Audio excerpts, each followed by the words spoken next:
The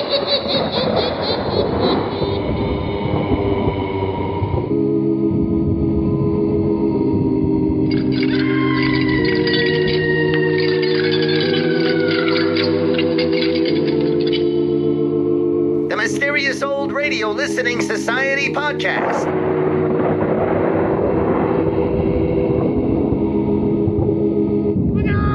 Welcome to the Mysterious Old Radio Listening Society, a podcast dedicated to suspense and horror stories from the golden age of radio. I'm Eric. I'm Tim. And I'm Joshua. We love scary old-time radio stories. There's nothing quite like a disembodied voice telling a genuinely disturbing tale.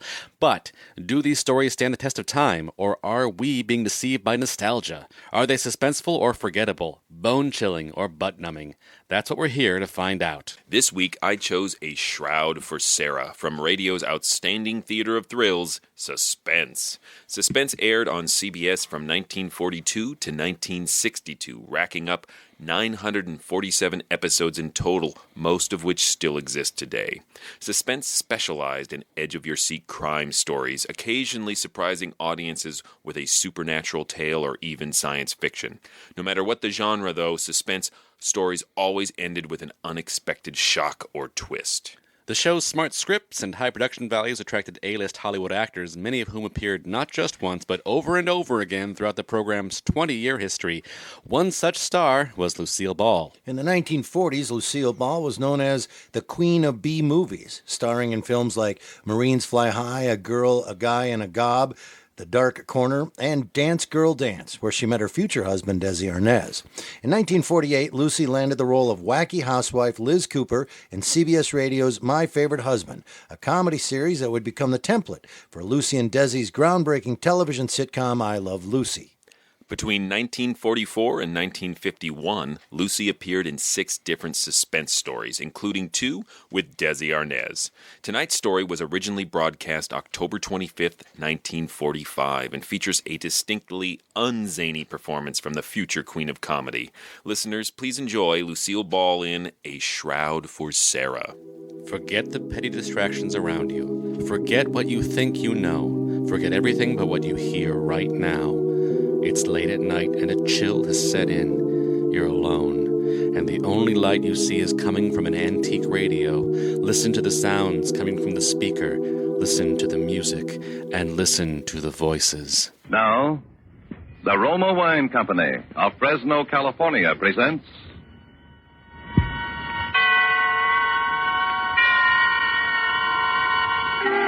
Suspense.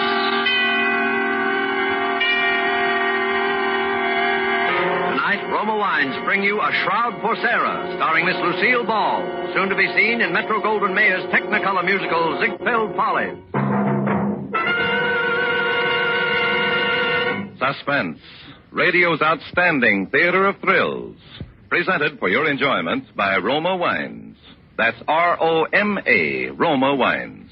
Those excellent California wines that can add so much pleasantness to the way you live, to your happiness in entertaining guests, to your enjoyment of everyday meals. Yes, right now a glassful would be very pleasant as Roma Wines bring you Miss Lucille Ball in a remarkable tale of suspense.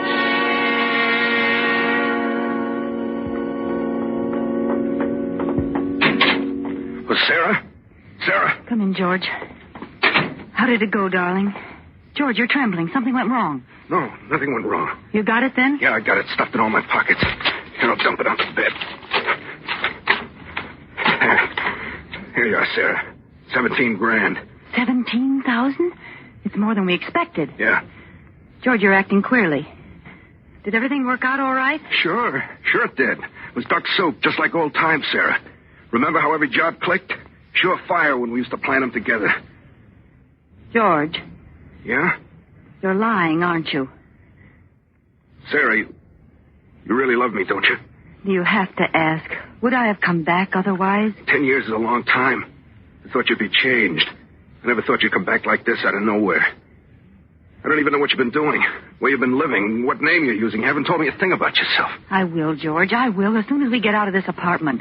As soon as we're really together, darling. That's the way you want it, isn't it, Sarah? Of course. Why do you think I never got a divorce? I didn't, you know. I didn't even consider it. No, you didn't. And you could have. You certainly had a right with me up for 5 years on a felony. I'm glad you waited, Sarah. You won't regret it. I'm sure I won't, George. But let's not talk about that now. We have a train to make. You know, Sarah, you're as good to look at as you were 10 years ago. Oh, you're just making talk, George, and you haven't answered my question. I want to know what went wrong. I've given up hope, Sarah.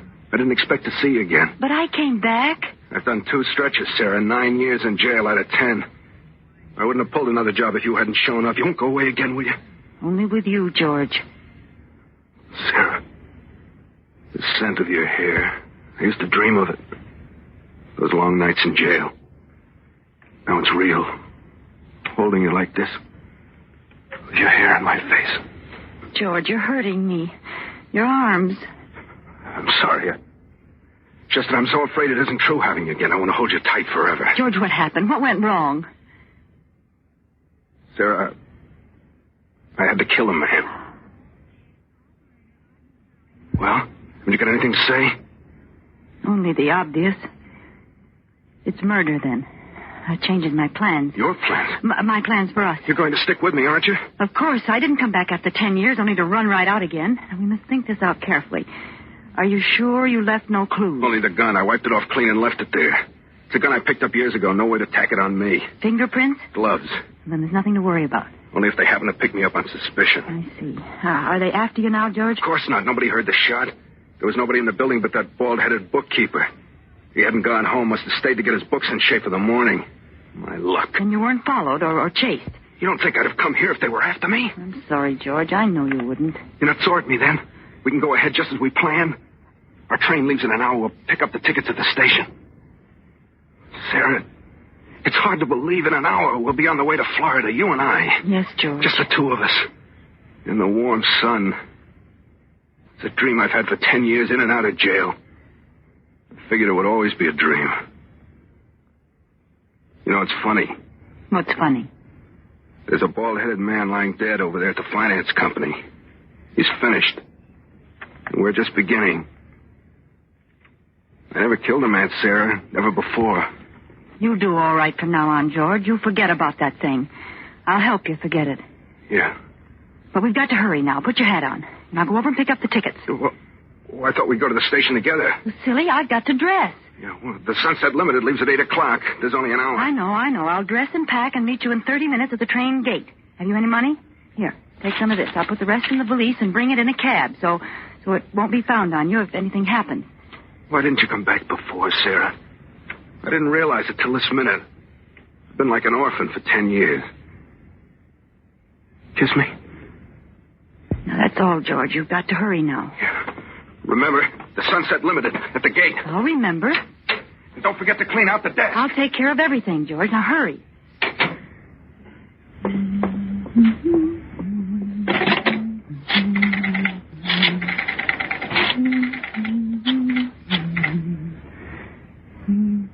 Hello?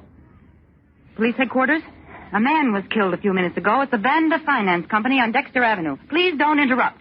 If you go to the LaSalle station, you'll catch the murderer at the Sunset Limited train gate. His name is Monk. George Monk.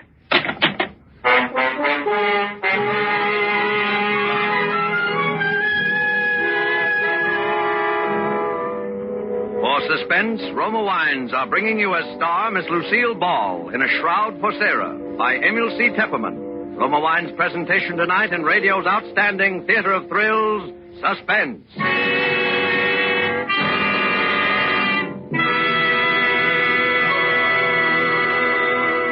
Between the acts of Suspense, this is Truman Bradley for Roma Wines. Saturday is Navy Day. On this day, all America gives honor to the returning veterans of the fleet. To these men, all America lifts its voice to say, well done. This weekend, too, millions of Americans will be entertaining family and friends. To them, here's a hospitality word from famed hostess Elsa Maxwell. My guests compliment me when I make delicious Roma California sherry first call for dinner. It's the perfect appetizer before the meal, served cool. Yes, Miss Maxwell, Roma sherry is most delightful later in the evening, too, when friends drop in, especially when served with tasty snacks. For glorious gold and amber Roma sherry is a happy, mellow wine with natural fragrance and cream-rich, nut-like taste. So good because Roma Sherry, like all Roma wines, is born of luscious grapes, gathered at peak of flavor in California's choicest vineyards. Gently pressed, then unhurriedly, guided to delicious perfection by Roma's ancient winemaking skill, bottled at Roma's own famed wineries. That's why all Roma wines are true wines, unvaryingly good always.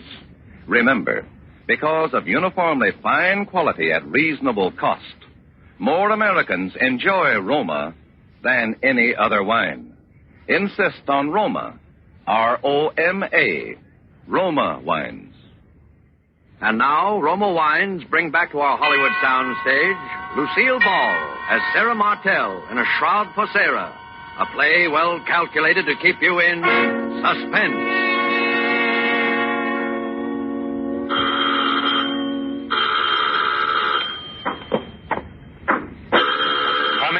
I'm coming.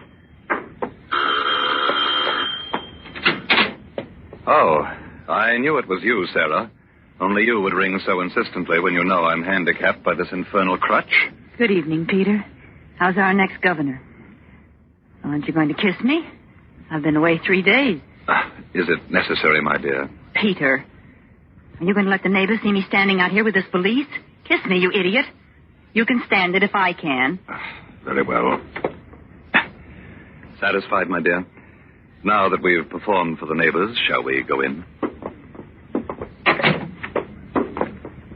The city's underworld, it appears, has broken out again with a new wave of violence, robbery, and potential... I see you've moved the radio again. I moved it nearer the easy chair. This crutch makes it hard for me to get around. I hope you don't mind, my dear. I mean, it's being more convenient for me. Is that the news? I want to hear it. Police are seeking George Monk, an ex-convict who shot and killed the finance company bookkeeper and escaped with $17,000 in cash. What do you want to turn that up for? Bookkeeper had evidently Nothing been but a surprised, sordid murder. Oh, shut up. And shot without warning. But there's a mystery angle here which sets this case apart from the ordinary holdup. Police are seeking an unidentified woman who tipped them off a few minutes after the murder, naming George Monk, and telling them just where he could be picked up.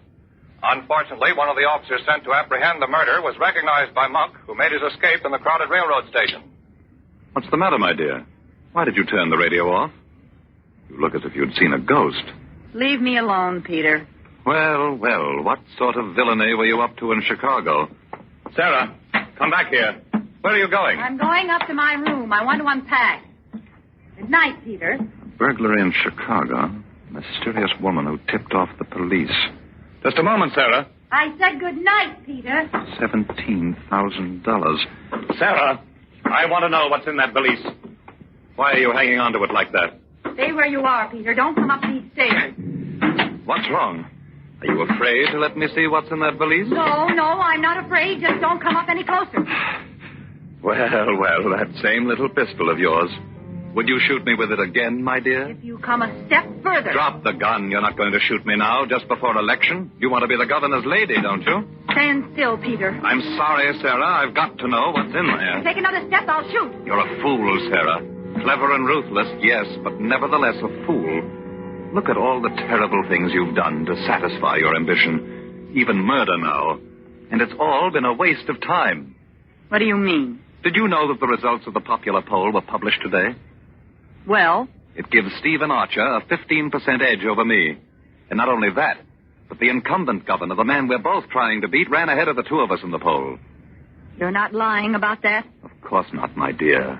How did you expect to beat Stephen Archer and his money? We're broke. No, Peter, we're not broke. Oh? You mean you have $17,000 in that bag? I'm going to be the governor's wife, I tell you. There's nothing that could stop me. Nothing. I believe you, Sarah. Why, I believe you'd even murder Archer if you had to. Let me have that valise. You can't seem to understand, Peter. You're not going to open it. Then shoot me, my dear. You do it so well. It comes so natural to you. Maybe you can shoot me in the other leg this time. Oh, will you never stop throwing it up to me? That was an accident. A very fortunate accident, wasn't it, Sarah? Just when I was ready to accept a commission in the Army. You didn't want to be the wife of an Army captain. Your ambition ran higher than that. You wanted to be the governor's lady. Now, Sarah, I'm going to see what you have there. And you're not going to do anything about it. Get away from me, Peter! No, Sarah, you're going to give them to me. First the gun, And now that black... Sarah, don't! The stairs!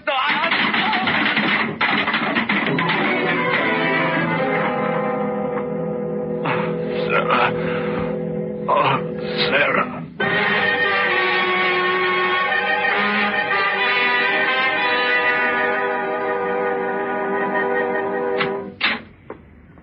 Please go straight into the bedroom, Doctor. Peter fell again and hurt his leg in the same place. Now, look here, Mrs. Martell. What's the use of keeping up this deception between ourselves? You know and I know that your husband didn't fall the last time. That was a bullet wound in his leg. Dr. Varney, you promised never to mention that bullet wound. And you promised to pay me, remember? $10,000. Where's the money? Don't worry, I have it. Oh, well, that's different. Where is it? I'll take it now. Later. Please go in now and take care of Peter. Did you shoot him again? Of course not. That was an accident the last time. I was examining the pistol and it went off. Yes, of course. That's the story, Mrs. Martell. And for $10,000, I'll gladly subscribe to it.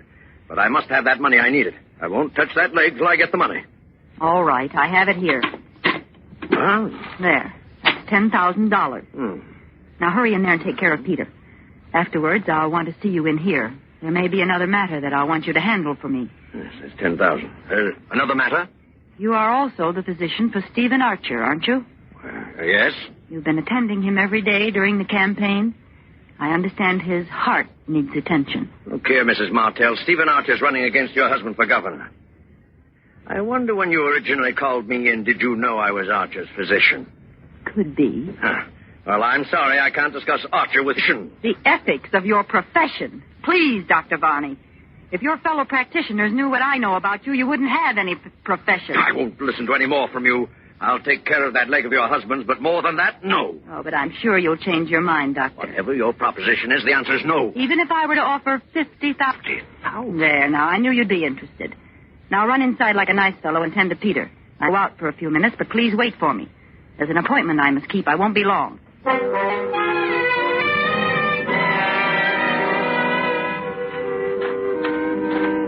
Martell? Park is rather a dark place to meet, isn't it? Thought it would be best this week. Great deal of money? Just what is your proposition? You're a wealthy man. Would $100,000 be too much to pay for the governorship? $100,000? I've spent several times that much on the campaign already. But I don't see how you could deliver the election. Listen to me closely, Mr. Archer. Yeah? I learned that in yesterday's poll figures, you ran 15% ahead of my husband. That's quite true. But neither you or Peter will win. You're both taking strength from each other, and the governor will be reelected. So your solution is for Peter Martell to withdraw at the price of $100,000. Exactly. If one of you withdraws, the other will surely win. That's absolutely true. But I happen to know that Peter Martell would never make such a deal. No, he wouldn't, the fool. But for $100,000, I will put him out of the race. You? Would you believe it if I told you I hated that man's very shadow? I have heard rumors here and there. I want to leave him. I want to be rid of him forever. Well, where could I go without money? What could I do? He's so disgustingly honest that we're always broke. He couldn't even pay me enough alimony. I've got to think for myself. I begin to see... Now, suppose that tomorrow, 2 days before the election, I were to file suit for divorce. I could leave for Reno tonight. It would be in every newspaper tomorrow. It would certainly eliminate your husband. You'd pick up all the votes Peter would lose. Enough to swing the election. And your price is $100,000. You agree? I'd be a fool not to. Of course I agree. The moment you file your divorce papers in Reno, I'll have $100,000 credited to your account wherever you specify. No, I must have it in advance. No, my dear Mrs. Martell. In advance. It's out of the question. How do I know you'll go through with it after I pay you? And how do I know you'll pay me after I go through with it? Don't you trust me? Do I have to answer that? It looks like a deadlock. I'll tell you what I'll do. I'll take half now and the other half in Reno after I've filed the papers. $50,000 tonight, eh? It must be tonight. I'll leave in the midnight plane. Surely you have the cash available in a campaign like this. Yes, of course I have the cash. That seems to be the only solution. It's a deal, Mrs. Martell. You'll get the money now? At once. Wait here. My home is just across the park. I'll be back in 5 minutes. But just as a precaution, I'm going to note down the serial numbers of the bills I give you. If you aren't in Reno tomorrow morning, I shall report the money stolen. Don't worry, Mr. Archer. I promise you. After tonight, there won't be anything to worry about.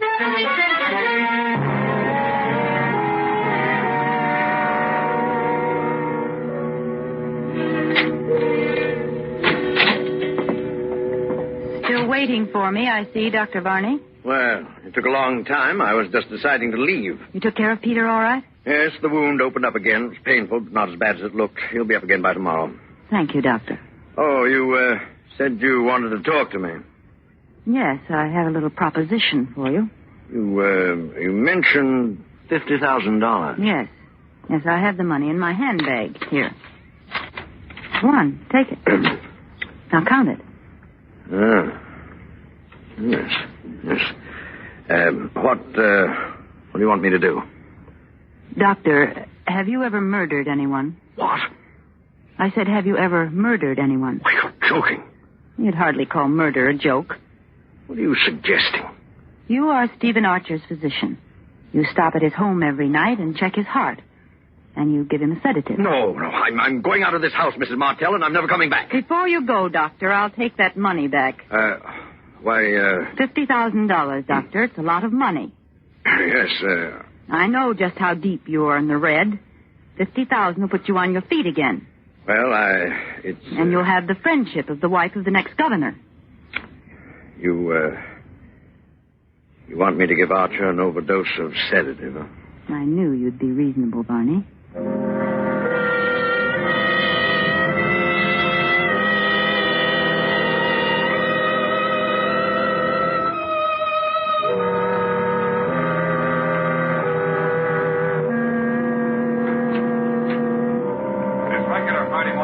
Good morning, my dear.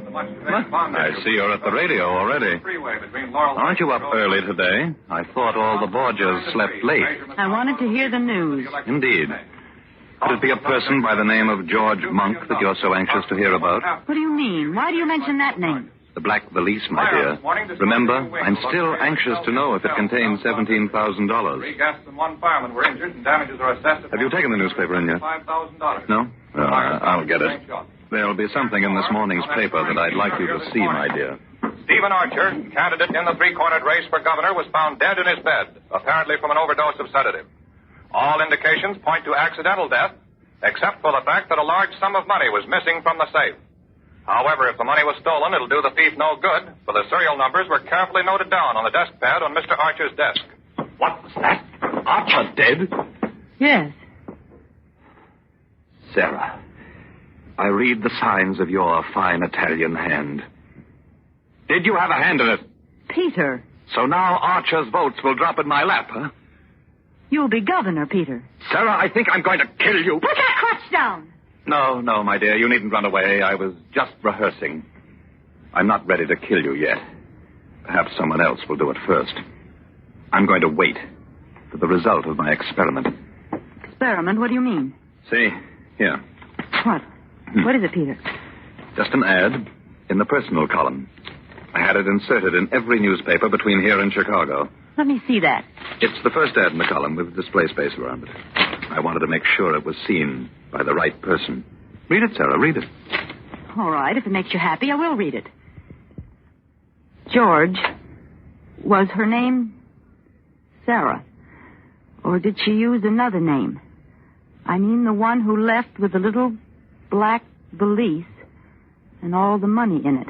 If you have at least 17,000 reasons to find her, and if the traveling isn't too difficult under the circumstances, I suggest you come to Capital City. The address is... Peter, you didn't! Isn't it cleverly worded, my dear? I had to phrase it so that only George Monk and no one else would catch its meaning. You put this ad in all the papers? Exactly. You see, my dear, if that little black valise did not contain $17,000, you have nothing to fear. But if it did, well, then I may be spared the chore of killing you. I'll let George do it.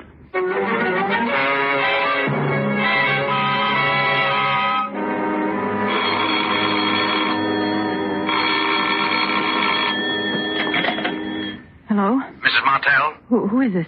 Dr. Varney. Oh. What do you think it was? I thought... Never mind. What do you want, Barney? Don't you know? Think you're pretty clever, don't you? What do you mean? That was Archer's own money you gave me last night, that $50,000. Barney, are you insane? Don't you realize you're talking over an open phone? I only realize I murdered Archer for you for nothing. That 50,000 I can't use. The serial numbers have been broadcast. My dear Varney, I haven't the faintest notion what you're talking about. How clever you are, Sarah Martell. How clever. And how dangerous. Yes, too dangerous to live.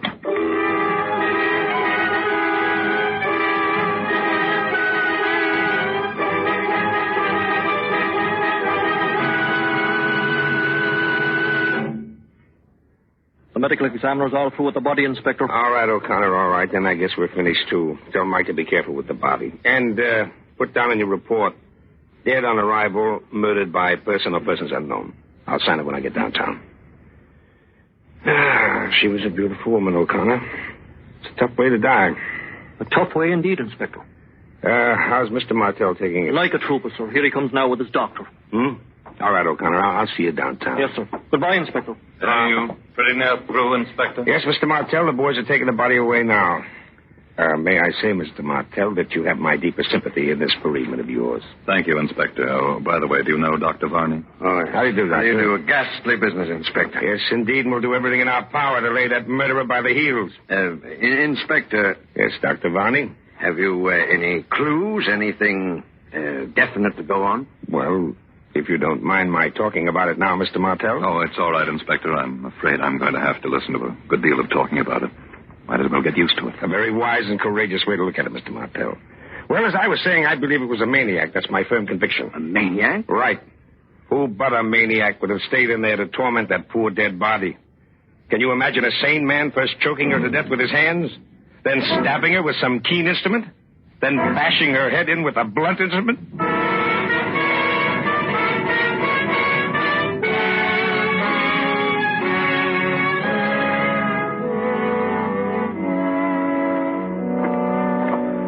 Varney, that was quite an ordeal. It was terrible. Varney. Yes?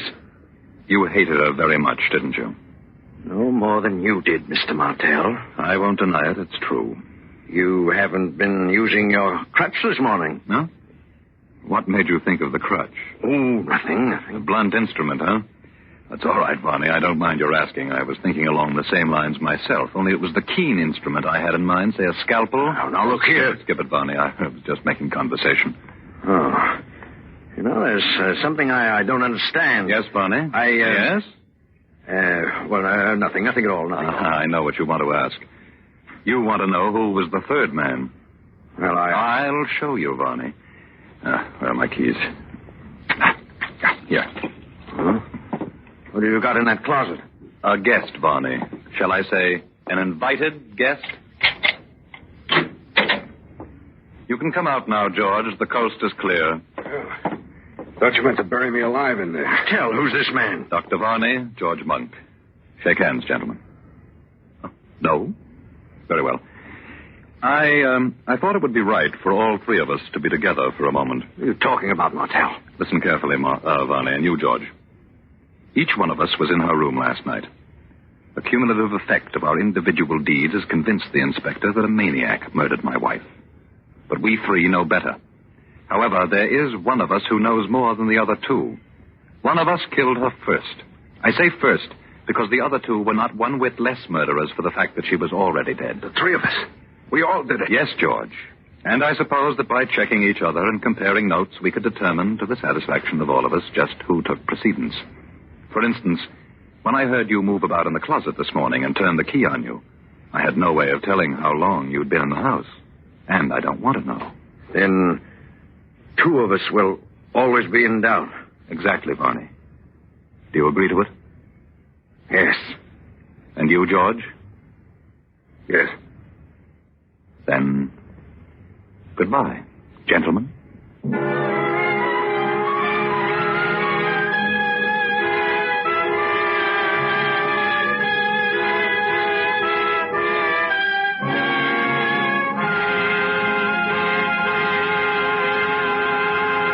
Roma Wines have brought you Lucille Ball, a star of A Shroud for Sarah. Tonight's study in Suspense. This is Truman Bradley for Roma Wines, the sponsor of Suspense. When unexpected guests make a mealtime call, well, anything can happen. Famed hostess Elsa Maxwell makes this timely suggestion. Invite them to stay for potluck. And make the dinner exciting by serving Roma California Burgundy. For no matter what the dish, the fruity fragrance and piquant taste of robust red Roma Burgundy makes the food so much more enjoyable, adds friendliness to the table talk. That's right. Glassfuls of good Roma Burgundy served cool makes any simple meal more exciting, more delicious. But don't wait for unexpected guests. Try Roma Burgundy with dinner tomorrow.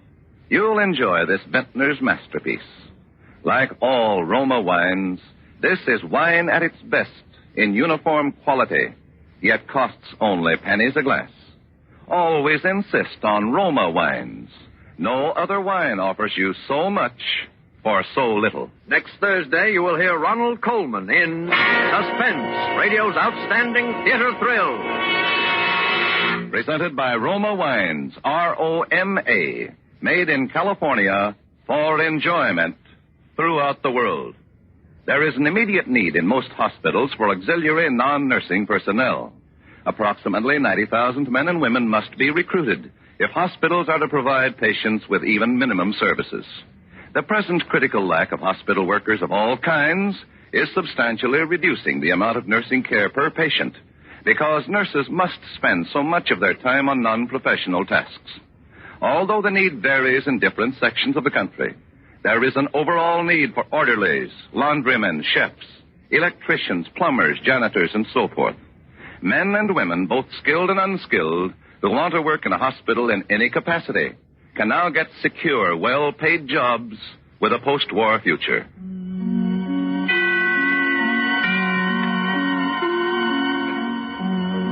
This is CBS, the Columbia Broadcasting System.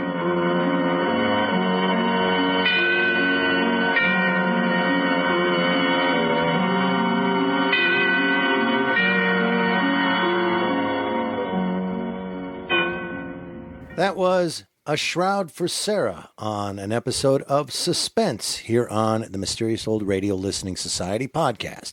Once again, I'm Eric. I'm Tim. I'm Joshua. All right. Well, that was really fun for a lot of reasons. Just so, I know we've said this before, but just in case you might be a new listener, we send these to each other. We don't comment to each other before we record. Joshua sent this to me and said, this is the one I'm doing. I listened to it. So right now, is the first time Joshua's going to hear anything about my opinion of this.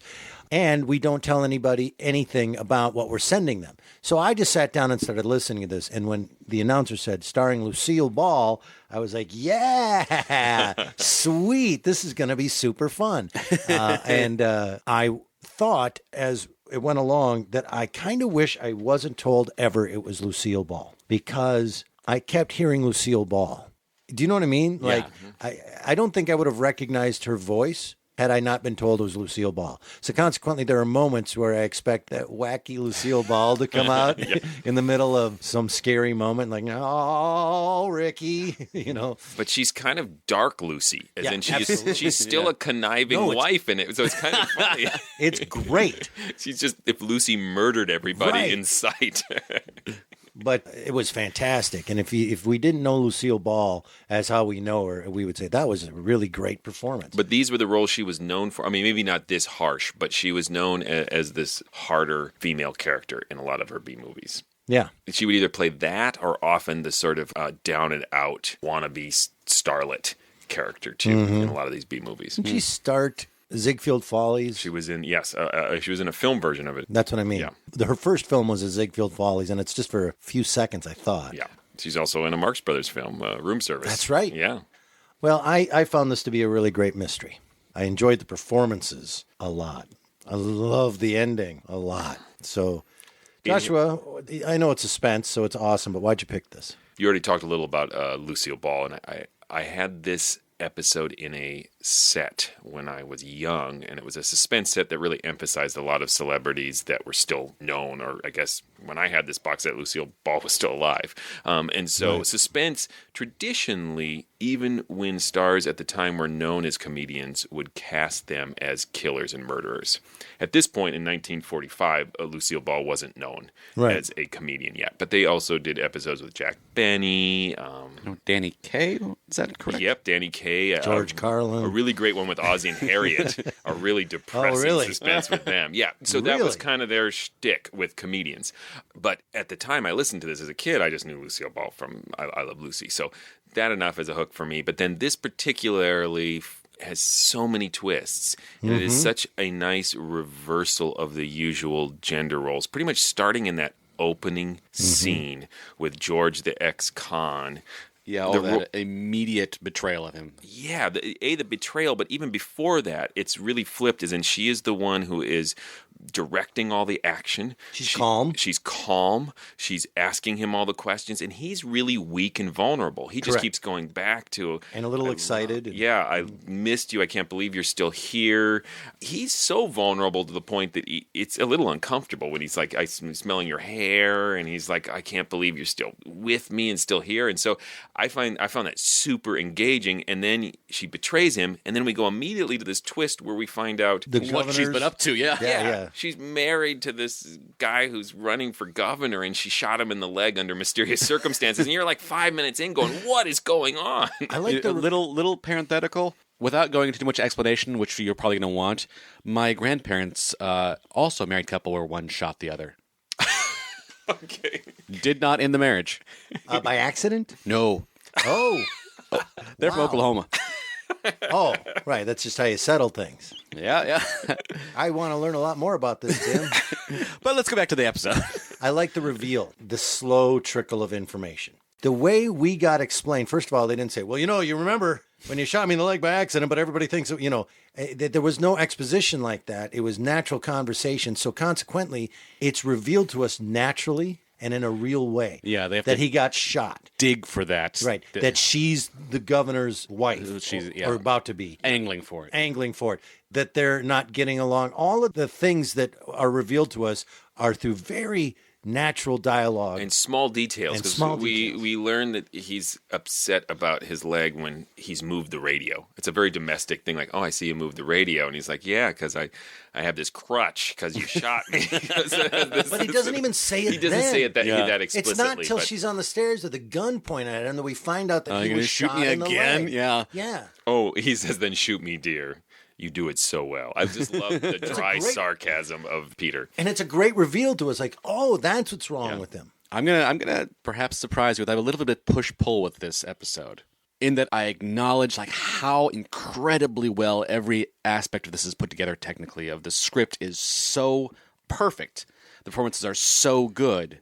And they all come together, and as I was trying to chew on, like, what is this reaction I'm having?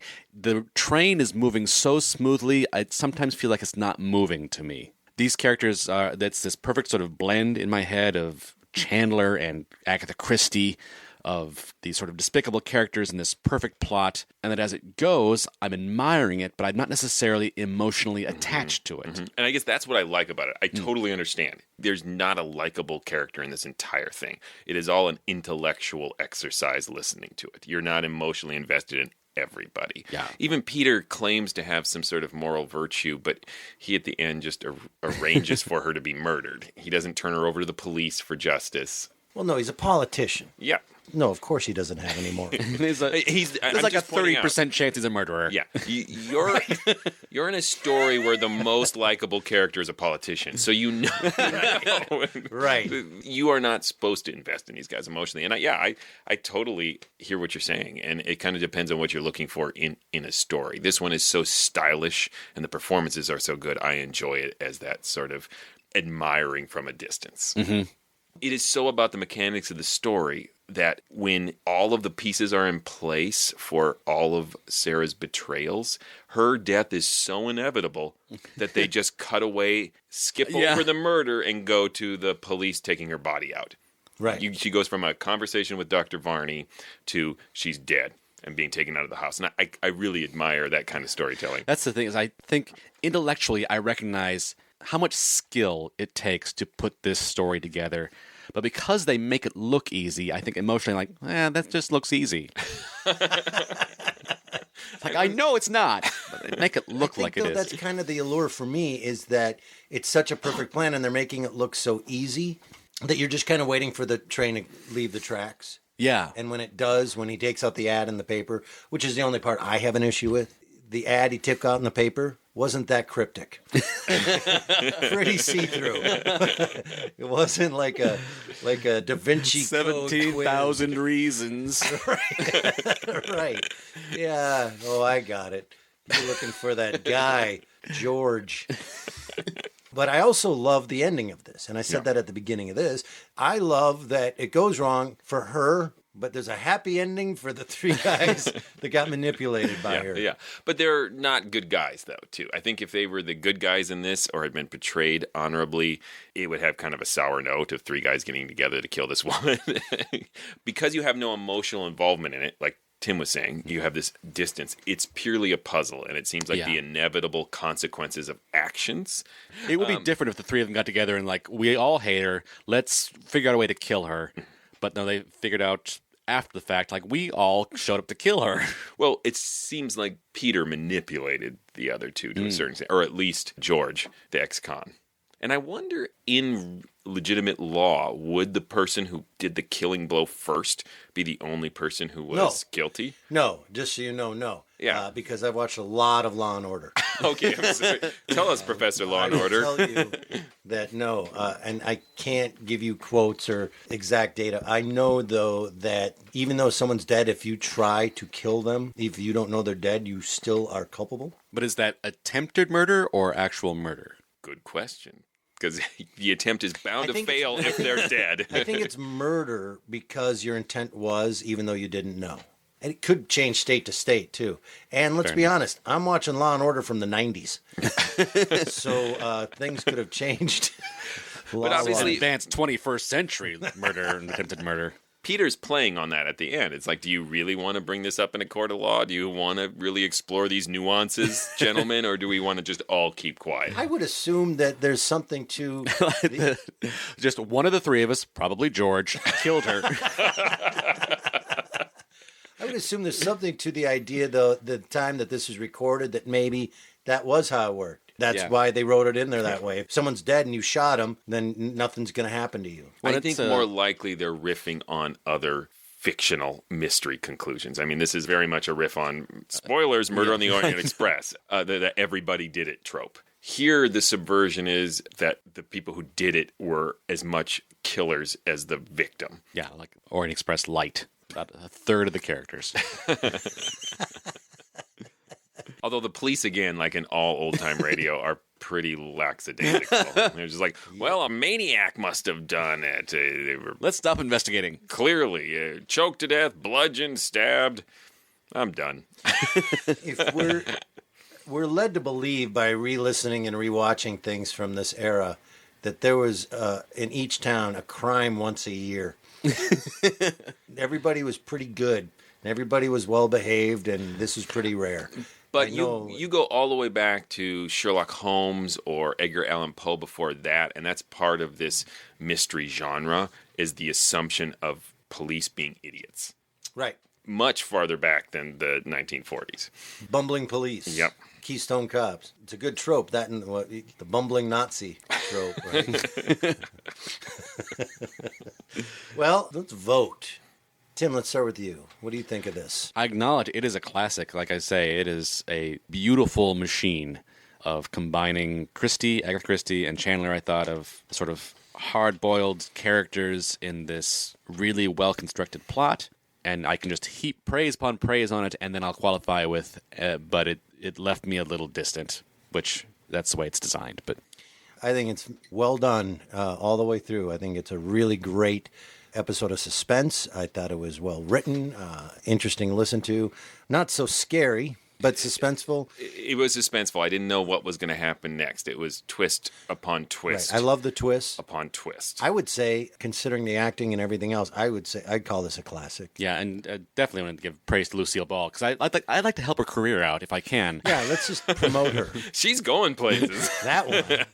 But just to say, like, that performance is chilling. Like, she's a scary lady. I definitely think it stands the test of time, for sure. It's hard because I feel like I'm looking at it in the category of suspense stories, and because suspense has such a high bar. what's great about this is a fantastic old-time radio show, but Suspense is so good that I don't know that it quite hits for Suspense. Right. An all-time classic, but it stands the test of time. It's really good. Good one. Bears re-listening to. It's a good one to give someone who's never listened to old-time radio. All right. Well, there you have it. This is the Mysterious Old Radio Listening Society podcast. And if you want to learn more, Tim, what can they do? They can go to ghoulishdelights.com. There you'll find old episodes of this podcast. We have many, and there's lots of different sorts of stories to hear.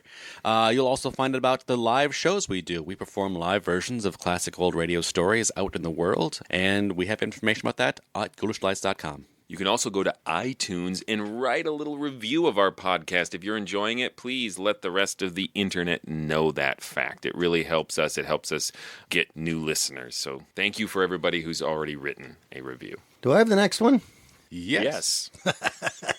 All right, good. Well, next week we are going to do a request from one of our listeners. And we're going to do something from a show called Beyond Midnight and an episode called The Man Who Sold His Soul. Until next time. Look out!